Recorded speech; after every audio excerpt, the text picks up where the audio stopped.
আরে শোন না রে, ওয়াইটির বয়েকার তালিবস্বয় জফলা আকার ঘোড়ামুখী দালাল, মরা মুরগির পোদ, বুঝলি? তুই কাকে বলছিস মানে বয়েকার তালিবস্বয় জফলা আকার? তুই তো নিজে বড় সেটা রে।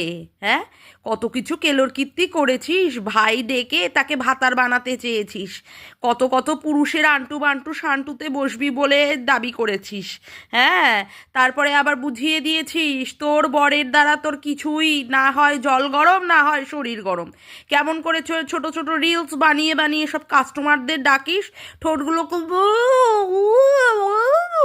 করে করে দেখিয়ে দেখিয়ে ডাকিস, তারপরে তুই লোককে বলতে যাচ্ছিস। হ্যাঁ, কত কত মানে গলা নকল করে অমুক করে তমুক করে ফেক আইডি খুলে কত কিছু কেলোর কীর্তি করেছিস, এখন মায়েরই সতী হয়েছিস। হ্যাঁ, তুলসী তলায় দিয়ে বাতি তোর মতো খা মা চূড়াও বলে আরে আমি সতী বললে চলবে? হ্যাঁ, বললে চলবে? কি কি কেলোর কীর্তি করেছিস মায়েরি। শোন, এত কিছু কেলোর কীর্তি করে এত কিছু পদের মধ্যে, হ্যাঁ, ওই কি বলে কেসমেস ঢুকিয়ে তোর যদি লজ্জা না হয়, তুই যদি বারংবার এসে ওয়াইটিতে মুখ দেখাতে আসতে পারিস, তাহলে রিম্পা আসতে পারবে না কেন বল? হ্যাঁ, তুই তো বড় বড় ডায়লগ বাজি মেরেই শুধু কালাস হয়ে যাস। সালা ঘাটের মরা জমের অরুচি, তোকে জমেও দেখে না রে, তোকে জমেও দেখে না।